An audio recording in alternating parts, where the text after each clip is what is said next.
TF1.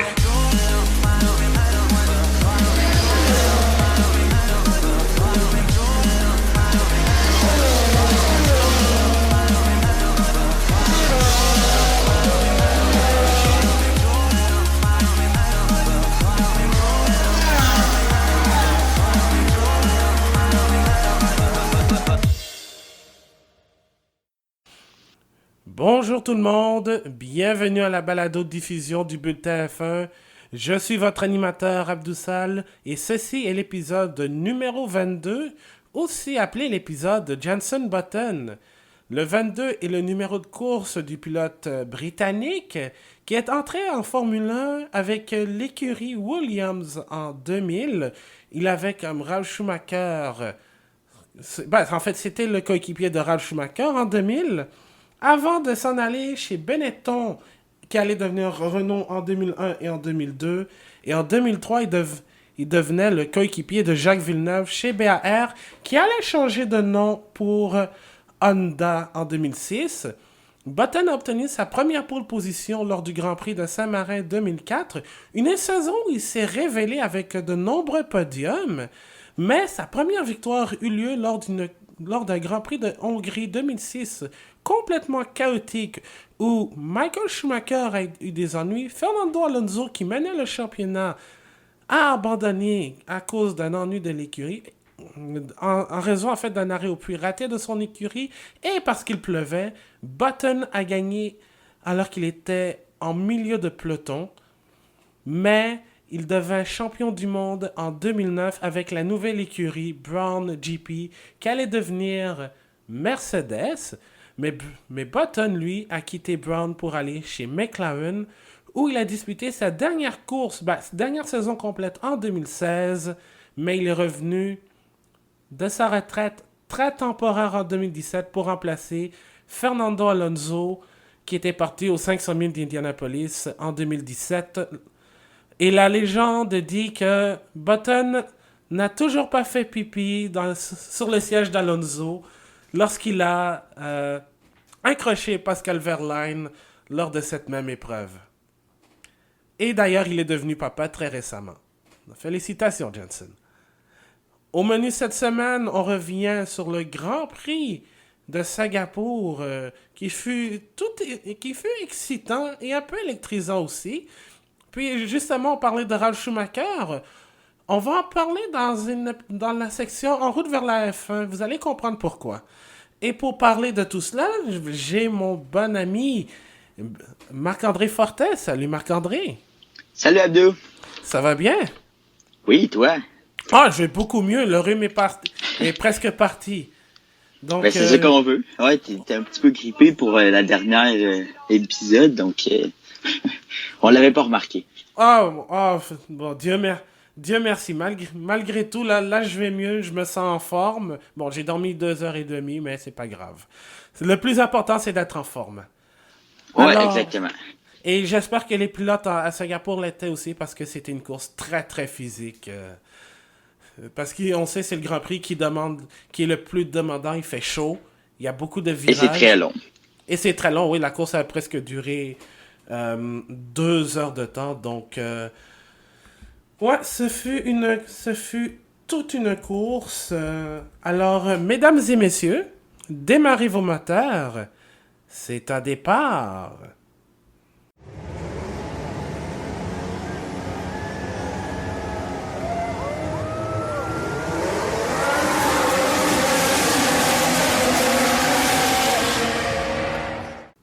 C'était le Grand Prix de Singapour en fin de semaine. C'était la 15e manche du championnat du monde 2019 sur 21. Une course, effectivement, comme on disait tout à l'heure, Marc-André et moi, une course qui a presque duré 2 heures. La course a duré 1h58 et 33 secondes. Et, attention, c'est Sébastien Vettel qui a remporté l'épreuve. C'est le retour du P1, Sébastien, et du Fingerboy.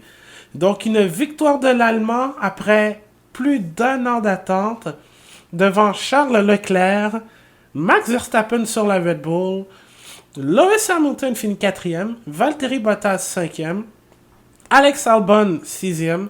Lando Norris, 7e. Pierre Gasly, 8e. Nico Hülkenberg, 9e. Et Antonio Giovinazzi, 10e. Et voilà les pilotes qui ont marqué des points. Et pour la première fois de la saison, le point boni du meilleur tour n'a pas été attribué puisque le meilleur temps a été donné à Kevin Magnussen, mais qui a fini 17e et bon dernier des pilotes classifiés. Donc, et comme c'est la règle, le point boni est attribué aux pilotes qui terminent dans le top 10. Donc, pour la première fois en 15 courses depuis le retour des points boni pour le meilleur tour, un pilote n'en a pas. Bon, alors j'ai hâte de parler de cette épreuve, mais avant tout, Marc-André, est-ce que tu veux nous donner tes évaluations post-Grand Prix? Donc, hashtag perfo du jour, hashtag contre-perfo du jour et hashtag moment cocasse. Bien sûr. Donc, je vais commencer par le hashtag moment... pas le cocasse, en fait, meilleure performance. Je l'ai donné à Vettel. Donc, en fait, ça fait longtemps qu'on l'a pas vu comme ça. On l'a souvent vu soit ne pas terminer une course grâce à un accident, ou bien tout juste terminer très loin pour la même raison. Et aujourd'hui, la chance a tourné vers lui, en fait. Charles Leclerc qui a été peut-être le perdant dans l'histoire entre les deux. Donc, en fait, Leclerc a réussi à avoir la pole hier. Et ce matin, en fait, Vettel s'est arrêté avant Leclerc.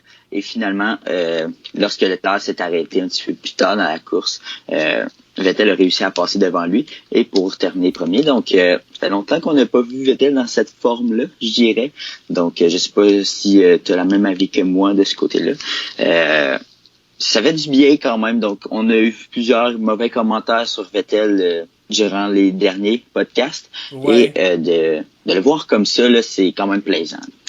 Oh oui, effectivement, et ça c'est le retour du bon vieux Sébastien. Je sais que Brian, lorsqu'on revenait sur le Grand Prix d'Italie, il disait qu'il n'était plus dans le coup. Mais maintenant, je pense que Vettel, non seulement par chance, parce que oui, c'en était un petit peu un petit peu, mais il a fait le travail. D'ailleurs, je pense que c'est moi aussi ma performance du jour. Moi, je l'ai même écrit sur Twitter. Le retour du roi Vettel, le 5 de Singapour, parce que c'est sa 25e victoire sur ce circuit. En fait, même samedi, il a été excellent, malgré une petite erreur lors de son deuxième tour lancé en qualification. Mais c'est impressionnant de voir Ferrari sur un circuit où personne ne les voyait gagnants, parce qu'on pensait que ça allait être un duel entre Mercedes et Red Bull. Puis t'as Ferrari qui surgit de nulle part, et encore moins Sébastien Vettel. Ouais. Là, tu vois que il a donné son 110%. Donc, vraiment une performance du jour. Donc, je pense qu'on est tous les deux d'accord. Sinon, toi, ta contre-performance du jour? Écoute, il n'y a pas eu de pilotes qui m'ont déçu, je dirais. À part peut-être là, le contact entre Kvyat et Raikkonen qui aurait pu être évité autant d'un côté comme de l'autre. On voit sur la séquence que Kvyat est un petit peu, on pourrait peut-être dire un petit peu trop ambitieux.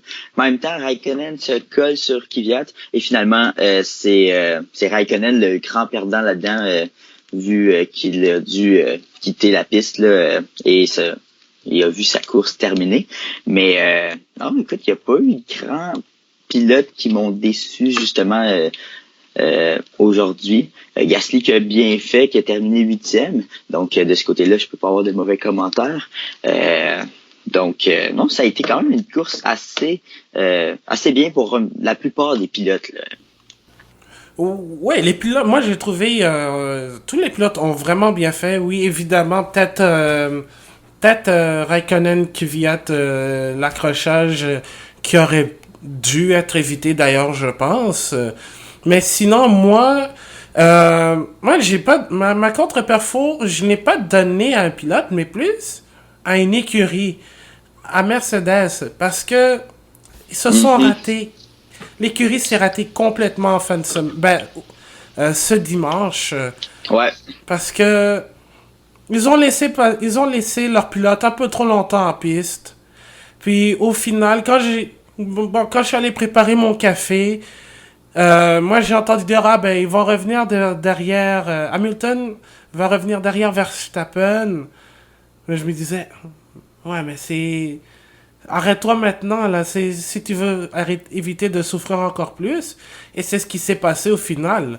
Donc oui, oui, les pneus de la Mercedes, les pneus d'Hamilton étaient encore plus frais que ceux des Ferrari, pardon, mais au final, tu perds de la position et et du temps aussi sur tes poursuivants. Donc, Mercedes, vraiment, c'est raté aujourd'hui. Puis en plus, ils ont demandé à Valtteri Bottas d'agir comme le wingman dont les gens aiment le surnommer, alors que c'était quelque chose qui n'était pas nécessaire au final. Donc vraiment une stratégie ratée pour Mercedes, un grand prix raté devrais-je dire. C'est pour ça qu'ils finissent quatrième et cinquième sur un circuit qui était favorable pour eux en fait. ouais, j'ai l'impression qu'ils ont peut-être voulu faire peut-être un petit peu comme ils ont fait en Hongrie, donc s'arrêter plus tard que Verstappen et tenter de profiter justement de la fraîcheté de la fraîcheur désolé de leurs pneus, mais finalement en fin de compte ça a été négatif. Donc ouais, je suis d'accord avec ta mauvaise performance là, d'aujourd'hui. Oh oui. Et toi, as-tu un moment cocasse? J'ai rien de cocasse en fait. Non, écoute, ça a été. J'ai pas regardé beaucoup Twitter non plus aujourd'hui, donc souvent c'est de là qui d'où viennent nos idées, c'est de ce côté-là, mais j'ai Oui. rien vu de frappant là aujourd'hui là, de mon côté. Donc j'espère que t'en as une. J'espère que t'as un petit moment. Donc Oh, en plus, j'ai rien trouvé de relativement cocasse, mais sinon, je dois dire, le compte Twitter de Force India en fin de semaine était en feu. Parce que, ils n'arrêtaient pas de tweeter pendant la course, en train de niaiser comme ils le font à l'habitude, les autres écuries, mais en fin de semaine, ils ont élevé ils ont élevé le cran solide. D'ailleurs, je pense qu'ils ont, je pense qu'ils se sont même amusés à dire que une joke du compte officiel de la F1 sur Twitter était pas très bonne. Ils ont mis un emoji. La porte c'est par là pour dire sors, ta joke est pas drôle. Puis en plus, ils avaient je pense qu'ils avaient aussi, on l'a retweeté sur le compte du bulletin F1, mais tu vois, il y a Damon Hill, l'ancien champion, ancien, je dirais pas, il est un ancien, il est un champion du monde de F1 en 96, euh, qui a répliqué un tweet de Force India qui mettait plein de petites étoiles, une à la suite de l'autre. Puis elle a dit, attends, je vais te retrouver ça. Attends, je vais te retrouver cela. Oui, voilà. Il dit, c'est original, mais un peu ennuyant. Puis, Racing Point. Est-ce que j'ai dit Force India? ouais, tu as dit Force India. Je voulais attendre que t'aies fini pour me mentionner, mais ouais, Euh, effectivement. est-ce qu'il est trop tard pour changer de moment cocasse? Non, Wow! non, mais écoute, c'est cocasse. Ouais, c'est C'est cocasse, cocasse. c'est une habitude. Je suis pas supposé. Je suis pas supposé les appeler Force India, là. Mais Bon, ça se dit bien Force India quand même, là. ouais, ça, il faut se le cacher. Il faut pas se le cacher. Ça se dit bien Force India. Bref, Racing Point. Racing Point a dit, en répliquant à Damon Hill, This is going to be our new Twitter bio. Donc, ça va être leur nouvelle bio. Puis, quand vous allez sur le compte Racing Point F1, en un mot, sur Twitter, Il y a le, il y a le tweet de Damon Hill comme biographie. Donc, ils nous ont fait vraiment rire sur Twitter. D'ailleurs, ils ont même aimé un de nos tweets, en fait. Donc, merci Racing Point, c'est très apprécié. Oui, Bref, effectivement. donc, c'était un moment cocasse. C'était un moment cocasse, mais honnêtement, ce Grand Prix, il n'y en a pas eu tant. Hein. Non, Vraiment. exact. Habituellement, on en a deux, trois qui ressortent. Puis en fin de semaine, en tout cas, si on n'allait pas voir justement sur Twitter, on n'avait Oh! rien à dire comme un moment cocasse, Ah là. oui, j'ai oublié, il y a aussi nos... tu sais, nos chers amis, là, ceux qui se croient être une boisson énergisante, là, Oui. dont on ne veut plus dire le nom jusqu'à la fin de la saison. Ils sont Qu'est-ce revenus qu'ils ont fait encore? ils sont revenus à la force. Tu sais, ils sont revenus à la charge. Tu vois, quand il y a eu l'accrochage entre Romain Grosjean et George Russell, dont on va en reparler un peu plus tard dans le podcast, ils ont tweeté, oups, avec une capture d'écran de l'accrochage entre Grosjean et George Russell. Donc, On dirait qu'il y a de la rancune entre les deux groupes.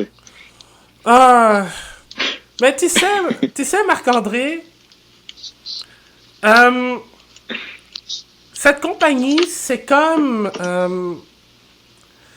je sais pas, c'est comme de la colle chaude.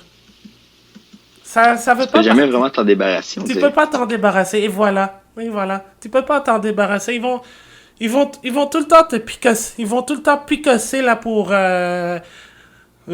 avoir du buzz. Puis je pense qu'on devrait arrêter de parler d'eux, en fait.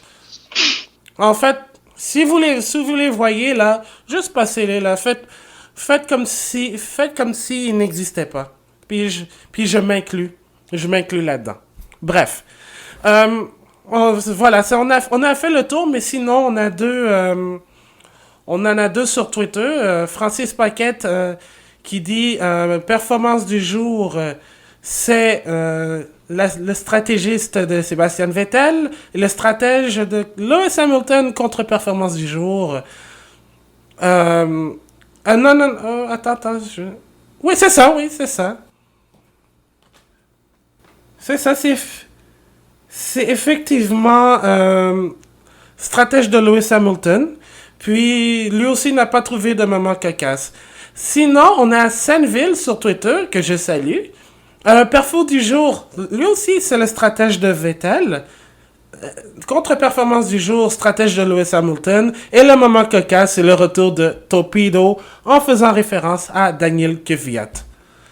Donc, on a fait pas mal le tour des évaluations. C'était pas mal les mêmes pour tout le monde, je crois. Alors, si tu veux bien, Marc-André, on va passer maintenant aux choses sérieuses. On va parler du Grand Prix. Alors, on va commencer par le premier point. On va tout de suite en parler. Cette stratégie entre Sébastien Vettel et Charles Leclerc, qui en fait était une stratégie, je dirais, intéressante, mais pour certains un peu controversée. Je mets entre guillemets parce que Vettel est troisième. Je me souviens plus à quel tour il s'était arrêté, mais il est le premier du top 6 à s'arrêter et chose des pneus durs. Ensuite, tu as Leclerc qui le suit et revient derrière Sébastien Vettel. Leclerc n'est pas content, il dit ouais mais qu'est-ce que c'est que ça? Et là il reste derrière Vettel, probablement pensant que ce dernier allait lui redonner la place, ce qui ne serait pas le cas. Puis ensuite il y a eu l'intervention de la voiture de sécurité, il y a eu Lewis Hamilton avant cela qui s'est arrêté quelques tours plus tard pour finalement être éliminé de la course pour la victoire. Donc au final, Ferrari, à la place de finir premier et troisième, obtient un premier doublé depuis 2008. Donc, Marc-André, je voudrais avoir tes avis là-dessus. Ben écoute, mon avis est assez nuancé, je dirais, puisque d'un côté, j'ai l'impression que du côté de Ferrari, on ne voulait pas nécessairement faire passer Vettel devant Leclerc, ce qui a finalement été le cas, mais beaucoup plus de faire passer Vettel devant Nico Hülkenberg pour que celui-ci ne le ralentisse pas, pour pas que Hamilton puisse passer devant Vettel. Là, en fait, pour que la stratégie de l'undercut fonctionne. Oui. Malheureusement, Leclerc a été pris aussi par lui-même par la stratégie de Vettel. Mais j'aurais peut-être aimé ça que, par respect, Vettel laisse la place à Leclerc, puisque Leclerc avait réussi tout de même à faire sa place durant la course. Mais en même temps, c'est contre mes valeurs que j'ai en course automobile de laisser passer un pilote. Donc la stratégie de Vettel a fonctionné et on ne peut que dire que c'était du bonbon à voir là, du côté de Ferrari. Là. Oui, en fait, c'est un très bon point, mais je pense dans la mentalité de Ferrari, c'était pas, dans l'idée de Ferrari, c'était pas ça, c'était vraiment d'aller, justement, aller chercher le doublé, parce que peu importe qui allait gagner, parce que si jamais, si jamais, par exemple, Leclerc s'est arrêté. En fait, si Ferrari avait laissé Leclerc un peu plus longtemps, lui il serait probablement revenu derrière Verstappen, ou bien même derrière, et encore pire, derrière Lewis Hamilton, puis c'est pas ça que Ferrari voulait. Donc, et en plus, Vettel avait fait de très beaux tours, alors que Leclerc, lui, ralentissait le rythme. Donc, je pense que Vettel a fait sa part, mais Ferrari a fait aussi la sienne. Parce que, imagine, si Verstappen, lui, je pense il s'est arrêté en même temps que Vettel. Donc, si tu faisais rentrer Leclerc en premier, c'est sûr qu'il allait perdre le Grand Prix. Au rythme qu'il allait, là. Parce qu'il roulait, je pense, un peu plus lentement qu'Hamilton. Même si ce dernier en arrachait un peu, mais c'est sûr que Leclerc allait. C'est sûr que si Leclerc s'est arrêté en premier, il aurait perdu le Grand Prix de facto. Mais là, ce que Vettel a fait, c'était vraiment bien. Puis en plus, oui, je sais que Leclerc est pas content parce que c'était une stratégie qui n'a pas joué en sa faveur, mais de toute façon, il reste 6 ou 7 courses à la saison. 6 courses à la saison. Ferrari est loin derrière Mercedes au championnat des constructeurs. Donc, ils Le essayent. but, c'est l'équipe, là. C'est ça. Maintenant, il y a plus d'enjeu. C'est vraiment d'aller chercher le plus de victoires possible pour finir sur une bonne note. Puis ça a vraiment fonctionné avec Vettel. Donc, oui, je comprends que Leclerc est frustré. Pas à cause de Sébastien Vettel, mais à cause de la stratégie. Mais, écoute, si ce n'était pas de ça, on n'aurait même pas parlé d'un doublé Ferrari. Ils ont attendu Exact, 11... même probablement que nos commentaires auraient été négatifs même présentement si jamais Leclerc avait perdu sa place contre Verstappen. Ouais, puis c'est ça, je me dis... Et tu sais, à un moment donné, je me disais... Puis je l'ai même dit à Felipe sur Twitter. Et même lui, il me disait... Probablement, ça va leur sauter dans la face. Parce que Ferrari a souvent eu la réputation de rater leur stratégie, puis on l'a vu beaucoup de fois cette saison. Mais là, Oui. ils ont été excellents. Ils ont fait ce qu'ils avaient à faire, c'est-à-dire l'undercut, et en plus de préserver le doublé exactement qui, à la base, n'était pas prévu du tout. Donc, moi, je dois dire, chapeau stratégiste de Ferrari. Même, même si, même si tout le monde aurait voulu voir Leclerc gagner, ça fait du bien de voir Sébastien sur la plus haute marche du podium. Oh que oui. Et ça fait longtemps qu'on l'avait pas vu sourire comme ça sur le podium. Il était énorme. Il était très, très heureux d'être là. Et ça paraissait, là. Ah oui, puis il y avait de l'émotion d'ailleurs. Je pense que vraiment, j'ai revu le Sébastien Vettel qui était très concentré, dominant. Euh, Vraiment, là, il y a quelque chose qui clique vraiment bien avec Singapour parce que, comme je l'ai dit au début, c'est sa cinquième victoire sur ce circuit et c'est pas un tracé facile parce que Non, c'est exactement. Et il s'est un peu rattrapé, vu que l'an dernier, il avait eu une crampe au cerveau, là, on se souviendra, il l'avait mis Verstappen en sandwich, finalement. Sa course avait terminé rapidement. Donc, c'est un peu peut-être la manière de se rattraper de l'an dernier, là. ouais aussi parce que tu vois Vettel maintenant, je pense que oui, il y en a beaucoup qui disent que il est sous pression parce qu'il n'est probablement plus il sait qu'il n'est probablement plus le numéro un pour le restant de la saison, mais une performance comme celle-là, il faut l'applaudir et célébrer cela parce que, comme je l'ai dit, personne ne s'attendait à voir Ferrari se battre pour la victoire. Et encore moins finir avec un doublé. Donc, si jamais, si jamais l'occasion devait se représenter encore une fois, on sait jamais, la Formule 1, ça peut être très imprévisible. Donc, si ça devait arriver, ben, il faut savoir maximiser ses chances. Et la Formule 1 reste un sport d'équipe.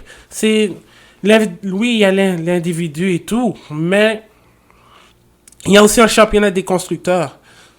Donc, il faut savoir gagner en équipe. À Ouais, l'inverse, effectivement. oui. Et à l'inverse, on en a parlé un peu, mais tu as Mercedes qui s'est raté, hein. Pourtant, quand j'ai regardé les essais, les essais libres vendredi matin, ça s'alignait vers un duel McLaren, je m'excuse, Mercedes contre Max Verstappen. Donc, je sais pas, toi, qu'est-ce que tu as pensé de Mercedes en fin de semaine? Ben, durant les essais et la course, effectivement, on s'attendait justement euh, une, à une Mercedes dominante euh, due à sa force de moteur, mais aussi on a été habitué à des courses avec Mercedes en avant, même dans des circuits de comme d'aérodynamisme. Donc, ils ont cet aspect qui ont toujours été meilleurs que Ferrari de ce côté-là. Et dans ces circuits-là, cette écurie marchait très bien. Et aujourd'hui, ils se sont fait vraiment, comment je pourrais dire, se sont fait jouer un tour par Ferrari, mais aussi par eux-mêmes, là, par une stratégie qui a été finalement ratée. Donc, c'est vraiment vers eux qu'ils doivent se tourner pour cette défaite. Ils ont quand même terminé 3 et 4e. C'est pas comme si il avait terminé loin, mais en même temps, j'imagine qu'il visait probablement un doublé et sinon au moins un podium. Ouais, le podium était vraiment dans. Moi, je pense que le podium était dans était dans le sac pour Hamilton. Bottas peut-être moins parce que moi je l'ai trouvé un peu loin de tout le monde, mais Ouais. je pense que et dans le pire dans tout ça, c'est que Hamilton a réussi quand même à accentuer son avance au championnat des pilotes. Donc, tu vois que Hamilton, oui, il veut prendre des. Oui, il veut capitaliser jusqu'à la fin de la saison pour qu'il soit en mesure de gagner avant Abu Dhabi, mais quand tu regardes en fin de semaine, dire, moi, rallonger mon relais pour revenir avec des pneus pour attaquer sur un circuit où, oui, il y a des zones de dépassement, mais c'est très difficile de dépasser. Et surtout avec la voiture de sécurité qui peut venir te jouer un tour, là. Moi, je pense que ils auraient dû changer de stratégie. Ce qu'ils n'ont pas fait, ils sont restés avec leur plan. Ils ont payé pour. Donc, Ouais, exactement. je pense J'ai que. justement des j'ai justement des commentaires que Hamilton a fait là. C'est article fait par un ce qu'il mentionne, c'est que durant les briefings, donc les rencontres d'avant le Grand Prix, Hamilton avait stické sur le fait qu'il devait jouer l'undercut. Donc en fait, faire un arrêt anticipé comme Vettel l'a fait. Et puis finalement, Mercedes ont pris la décision de ne pas jouer cette carte. Et puis il mentionne que nous gagnons ensemble et nous perdons ensemble. Donc c'est exactement ça. Non, oui, le classique. Puis en plus, tu remarqueras aussi que Verstappen, lui aussi, a fait l'undercut. Et ça a fonctionné. Il est monté sur le podium. Donc, vraiment, chapeau à Red Bull d'avoir joué la carte de l'undercut. Parce que je pense que à Singapour, parce que c'est une course où la température de la piste est très très élevée. En plus, il y a eu la qualité de l'air qui était très mauvaise, donc ce qui pouvait affecter aussi les freins. Heureusement, on n'en a pas eu à parler beaucoup des freins, mais ce qui pouvait aussi affecter les pneus et tout. Tu peux pas, tu peux pas trop te permettre de rester trop longtemps sur une piste comme celle-là. Puis, c'est pas seulement Mercedes, ça a été probablement plusieurs pilotes aussi. Je pense peut-être peut-être même à Antonio Giovinazzi ou bien Lance Stroll qui étaient bien devant, qui ont vraiment allongé leur relais, même s'ils étaient en gomme médium, ils sont revenus avec la gomme dure. La stratégie a fonctionné pour Giovinazzi, mais pour Stroll, ça allait plus ou moins bien avant qu'il ne tape le mur et qu'il ne fasse une crevaison. Donc, moi, je pense que l'undercut pour l'année prochaine, là, j'espère que Mercedes va s'en servir. Voilà, on a parlé de stratégie. Maintenant, autre sujet chaud de ce Grand Prix, c'est l'intervention de la première de 3 voitures de sécurité causée par un accrochage entre Romain Grosjean de Haas et de George Russell sur la Williams. D'ailleurs, il faut le préciser, c'est le premier abandon de Williams cette saison, donc ça a pris 15 Grands Prix pour voir une Williams ne pas terminer une épreuve.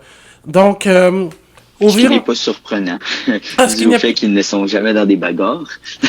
Ah oui, c'est rare, mais en fin de semaine à Singapour, les Williams ont été dans le coup dans plusieurs bagarres. Malheureusement, ouais, nous avons vu justement Russell, Kubica se battre en fait contre d'autres pilotes durant la course et en fait, je pense que nous n'avions jamais vu ça. Peut-être une seule fois en Allemagne, je dirais. C'est peut-être l'autre endroit où nous avons vu ça, là, les Williams dans le coup, disons. Là. oui. Même elles étaient quand même très loin. Ouais, et on parle pas de course pour les points, évidemment, parce que je pense que Non, exactement. c'était pas cela, mais ils se battaient en piste. Et malheureusement pour Russell, ça ne s'est pas très bien terminé, puisque lorsqu'il essayait de se défendre avec Romain Grosjean au virage 8, il est devant, puis Grosjean, qui est sur la partie, disons, intérieure du circuit, à l'extérieur du virage 8, on va dire, eh bien, il n'a pas d'espace et accroche la Williams du Britannique. Ce dernier se retrouve dans le mur. La course est terminée et bam, première voiture de sécurité de 3. Russell a dit à la radio qu'il n'était pas surpris étant donné que c'était Romain Grosjean. Et même en entrevue, il a dit il jette le blâme sur Grosjean. Est-ce que tu es d'accord avec ça, Marc-André? Écoute, je suis en train justement de regarder la séquence. Je trouve que encore là, les deux n'ont pas vraiment de tort. J'ai l'impression que Grosjean a gardé sa ligne de course et que de mon point de vue, c'est beaucoup plus Russell qui a collé peut-être Grosjean, mais nous avons un point de vue, donc un point de caméra. Donc c'est sûr que c'est pas simple d'affirmer avec conviction là, qui est en tort, mais parce que j'ai l'impression que Russell avait de l'espace encore, où il aurait pu donner encore plus d'espace à Grosjean, mais en même temps, il était devant, donc c'est très dur à dire. Ouais. Tu dis peut-être... Je sais pas comment t'as vu ça de ton côté, là. Moi, je pense que c'était un peu bête de la part de Grosjean, je veux dire, parce que oui, tu dis que Russell aurait pu lui donner de l'espace, mais Grosjean, lui, aurait peut-être pu juste lever un peu la pédale d'accélérateur pour justement se donner un peu plus de lousse. Mais c'est ce qu'il n'a pas fait. Évidemment, tu vas pas lâcher l'accélérateur complètement, mais tu vas au moins te donner un espace pour essayer de dépasser à un autre endroit. Donc, moi, je vois que oui, Grosjean est un peu dans le temps à un certain moment, mais en même temps, il pouvait pas dire bon, j'arrête puis je vais reprendre parce qu'on sait jamais, peut-être qu'il perd du temps aussi. Donc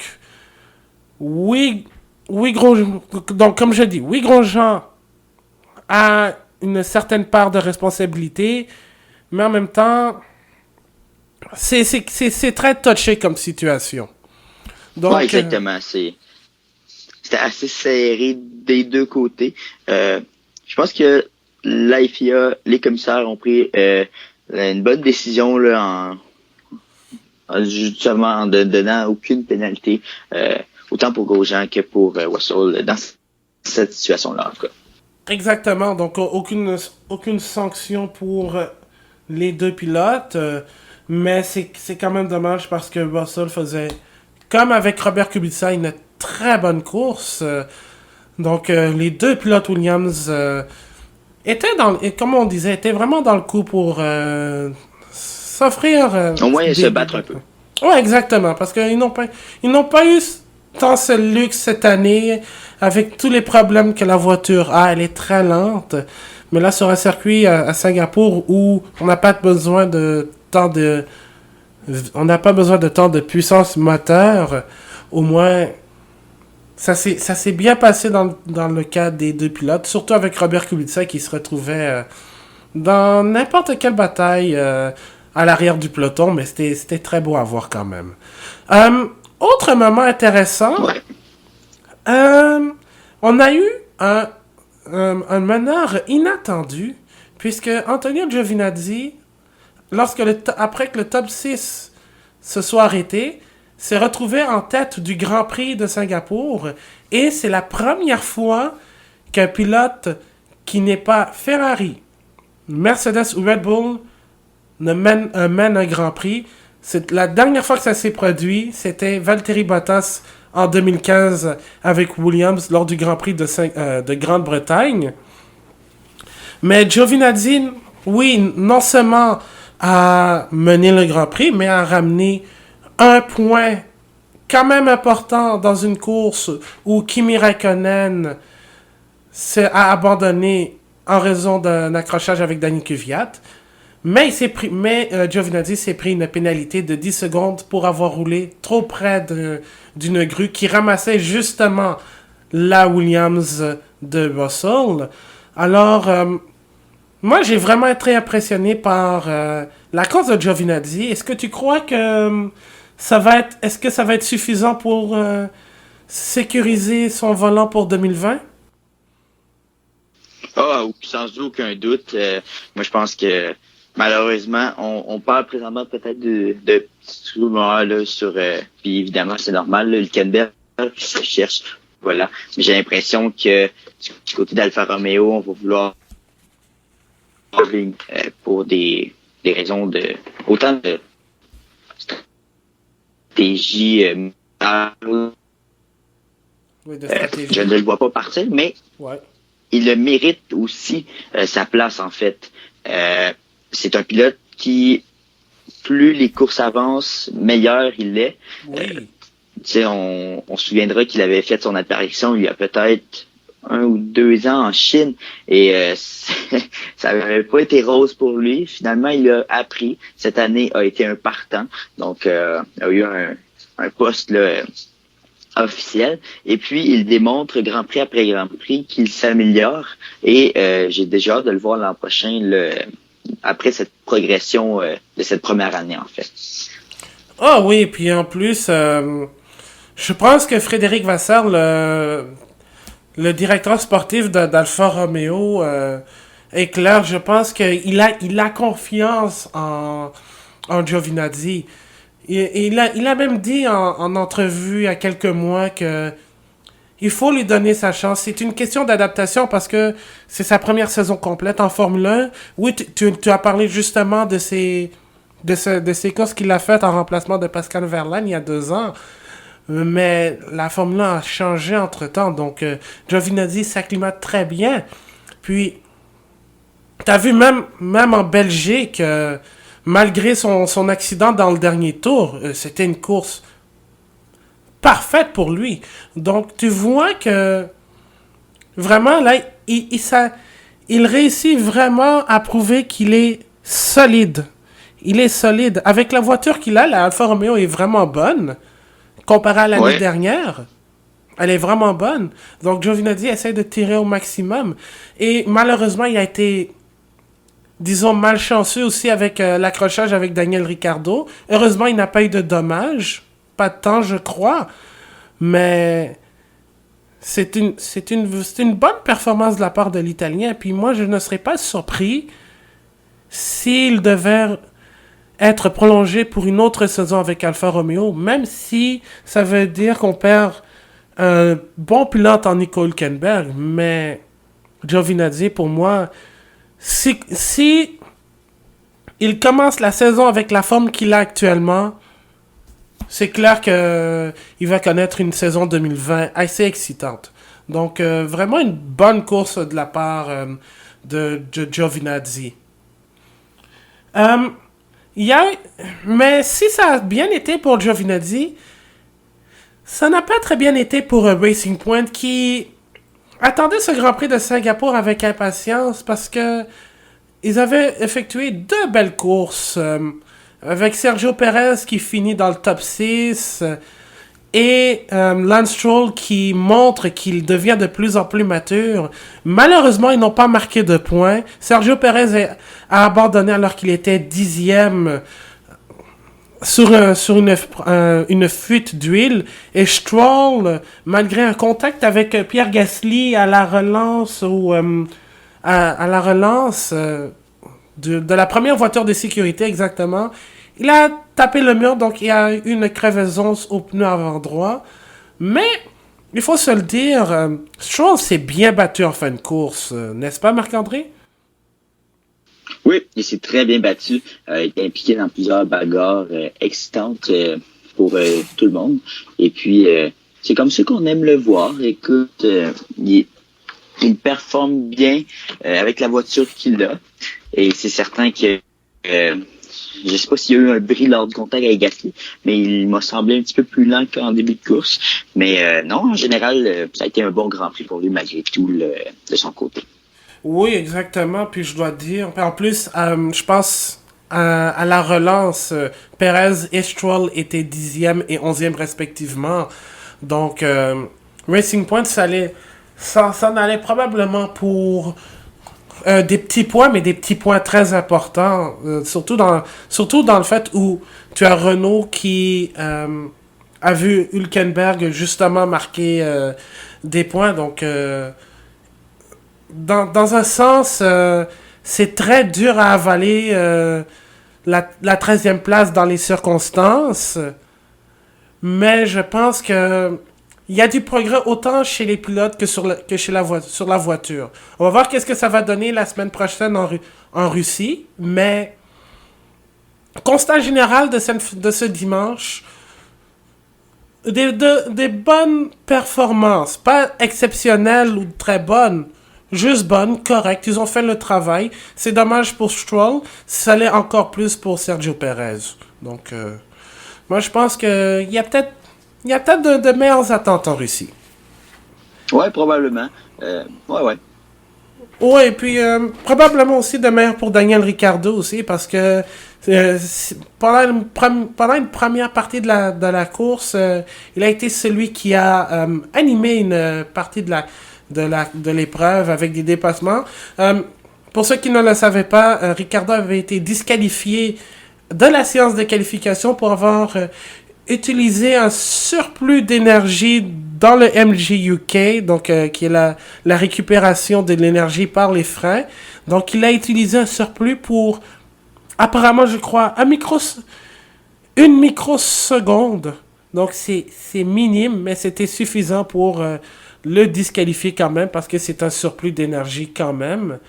Mais je dois dire, J'ai Ricardo, trouvé la décision quand même assez forte de mon côté. ouais, On- il y a eu plusieurs débats. J'ai l'impression que les commissaires ont décidé de vraiment appliquer la règle à la lettre. Mais peut-être qu'un annulation de une simple annulation de tour aurait été n'est-ce pas assez pour Ricardo comme conséquence. Mais bon, tout de même, il a réussi à revenir 12e. Est-ce que c'est ça, 12 ou 11e? Donc 14, je crois. 14? 14 si je me trompe pas, parce que 14, Stroll ok. l'a dépassé en fin de course. Ouais, Mais, effectivement. Donc 14e, ouais. ouais, mais en même temps, je pense aussi la raison, c'est parce que ça s'est produit durant la Q1. Donc, probablement que Ricardo se sentait en danger. Donc, il a utilisé le surplus pour une mini-seconde. Mais une mini-seconde, ça peut être suffisant pour passer en Q2. Donc, c'est un peu un avantage injuste. Donc, si tu utilises le surplus à des fins de survie, c'est sûr que si la FIA voit ça, elle va sévir. Donc, oui, la pénalité, ben, la disqualification, elle est sévère pour une microseconde, mais elle est juste dans les circonstances. Mais sinon, en Ouais, course, c'est vrai. mais sinon, en course, oui, il a vraiment animé. Puis je pense que il pouvait vraiment aller chercher un point. Un point, mais ça, c'était s'il n'avait pas accroché, s'il n'avait pas eu un contact avec Giovinazzi. Parce que ça a entraîné une crevaison. Donc, Ouais, ouais, effectivement. Donc, un petit compte là, en fin de course avec Giovinazzi. J'ai l'impression aussi qu'il aurait pu réussir à rentrer dans les points. Ça aurait été un point quand même important du côté de, de Renault qui ont connu des bonnes performances dans les dernières semaines. Donc, c'est certain que de leur côté, ça aurait été un point de consolation important quand même, là. oui, exactement. Mais c'est dommage pour Ricardo. Parce que quand même, quand tu regardes Lando Norris qui a fait sa course lui aussi, mais qui va chercher 6 points parce qu'il y a cette lutte pour la quatrième place. C'est, oui, 2 points, c'est bien pour Renault, mais je pense qu'ils auraient voulu en voir plus. Puis la disqualification, elle fait très très mal.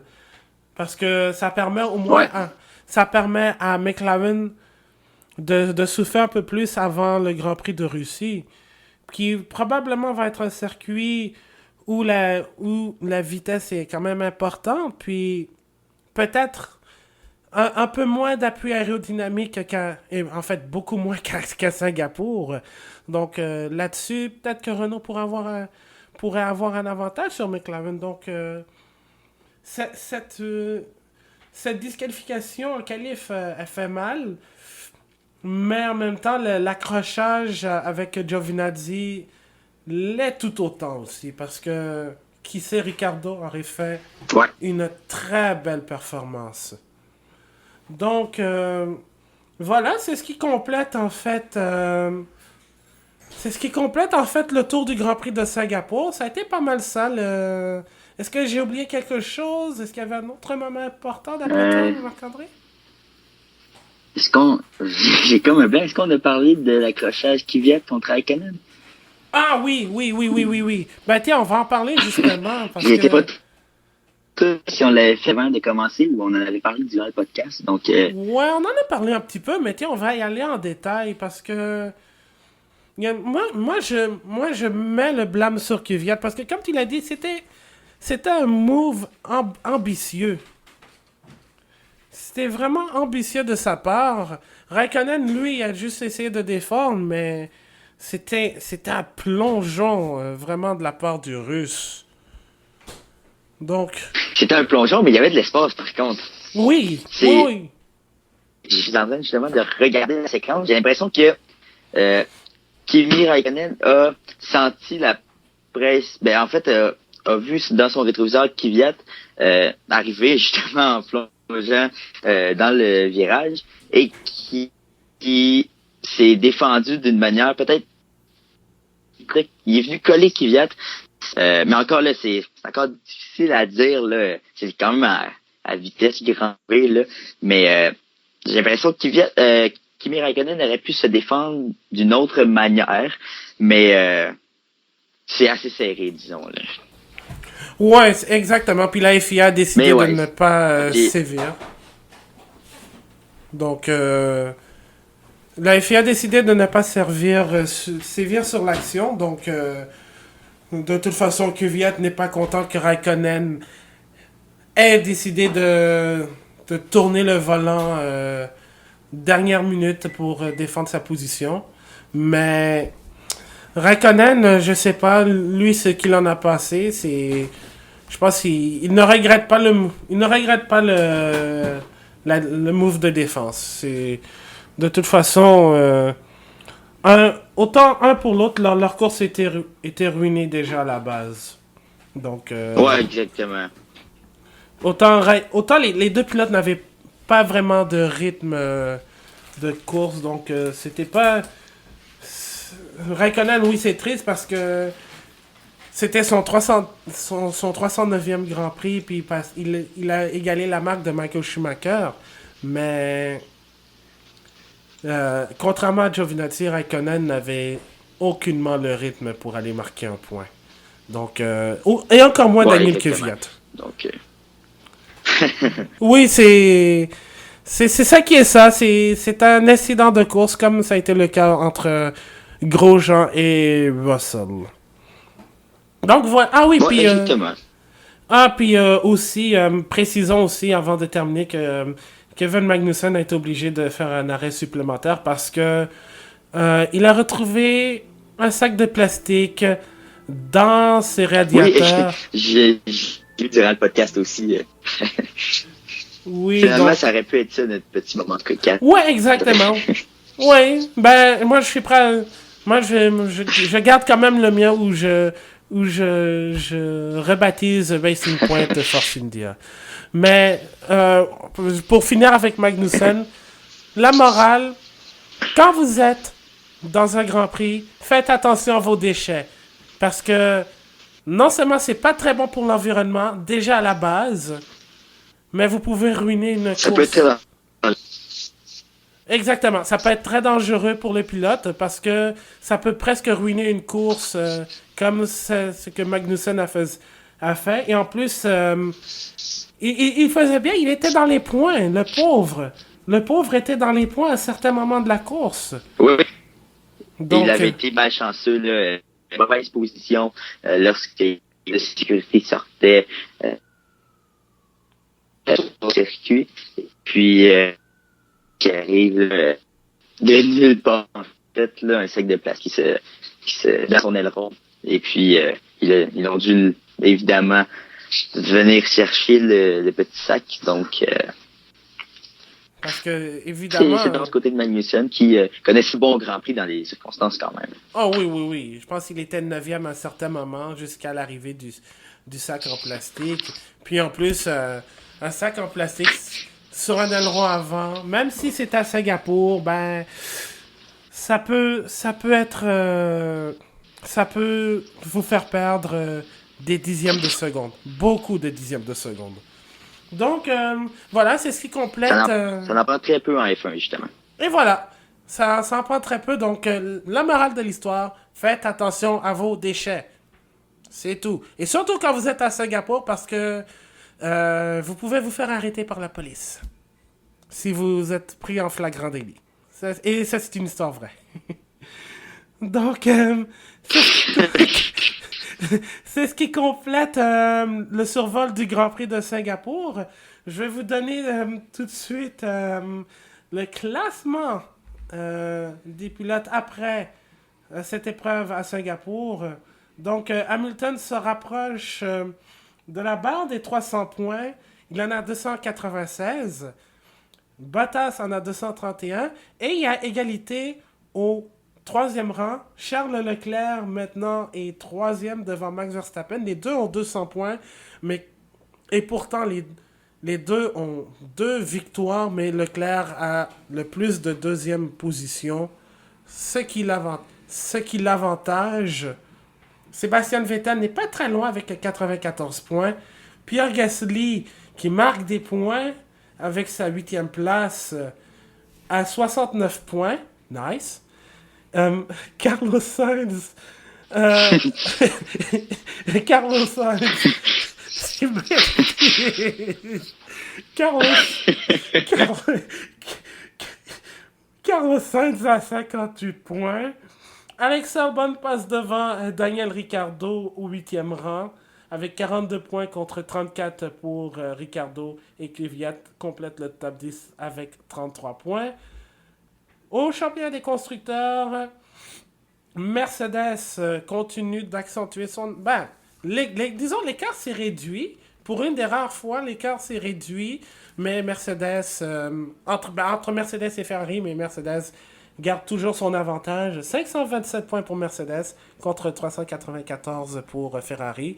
Red Bull en a 289. McLaren contre 89 points. Renault en a 67. Donc, j'espère que Renault n'aura pas 2 autres points en Russie. Ça me tente pas de refaire la même blague. Toro Rosso à 55 points au 6e rang. Racing Point reste avec 46. Alfa Romeo à 35 points. Haas 26 et Williams 1 point. La prochaine épreuve aura lieu la semaine prochaine au pays de Vladimir Poutine, en Russie, à Sochi, lieu des Jeux Olympiques d'hiver de 2014. Avant de conclure cet épisode, Marc-André, tu sais, j'avais dit qu'on allait parler de Ralf Schumacher. Oui. Eh bien, imagine-toi que dans son fils, David, a remporté la 2e course du week-end en Formula régionale européenne à Barcelone, en Espagne. Et ça, c'est la série qui était en fait... C'était la Formule 3 européenne qui a été sanctionnée par la FIA jusqu'à l'année passée et qui a maintenant fait un croisement avec la GP3. Donc la Formule 3 européenne est devenue la Formula Regional européenne. David Schumacher a remporté la course numéro 2. Donc, félicitations à David. Déjà qu'il y a Mick en Formule 2 qui fait quand même bien à son année recrue. Qui sait, après si jamais tout va bien, peut-être qu'on aura ce qu'on avait vu avec Michael Schumacher et Ralph lorsque les deux étaient en Formule 1. On pourra... Mais cette fois-ci, ce seront les cousins Schumacher. Donc, David Schumacher qui a remporté la deuxième course de l'épreuve de Barcelone en Formule 1 régionale européenne. Je pense que les courses sont disponibles sur YouTube si vous voulez aller les voir. Il y a les faits saillants aussi. Donc, si vous voulez découvrir David Schumacher, sentez-vous libre, c'est sur YouTube. Donc, voilà, c'est ce qui complète l'épisode du bulletin F1. La semaine prochaine, on va revenir sur le Grand Prix de Russie. Donc, si jamais vous avez aimé ça, vous pouvez nous laisser des commentaires sur notre site bulletinf1.com. Il y aura le bulletin de notes du Grand Prix de Singapour. Il y aura d'autres chroniques qui vont venir. Si jamais vous voulez écouter le podcast, c'est disponible autant sur le site que sur vos plateformes de podcast préférées. Donc, Balado Québec, Google Play, Apple Podcast et Stitcher, TuneIn. Donc, si jamais vous voulez passer le mot, sentez-vous libre. On est disponible vraiment partout sur vos plateformes de podcast préférées. Alors, Marc-André, merci beaucoup d'avoir été là. Merci à toi, Abdou, encore une fois. Ça m'a fait plaisir. J'espère qu'on va avoir Brian. Je sais qu'il est occupé. Il était très occupé, donc ne pouvait pas être là. Mais nous, on sera là la semaine prochaine pour l'épisode numéro 23 du Bulletin F1. Je suis votre animateur Abdou Sall. On continue toujours de rouler avec le Bulletin F1 et on se retrouve la semaine prochaine. Et profitez, si ce n'est pas déjà le cas, des premières températures automnales. Salut tout le monde!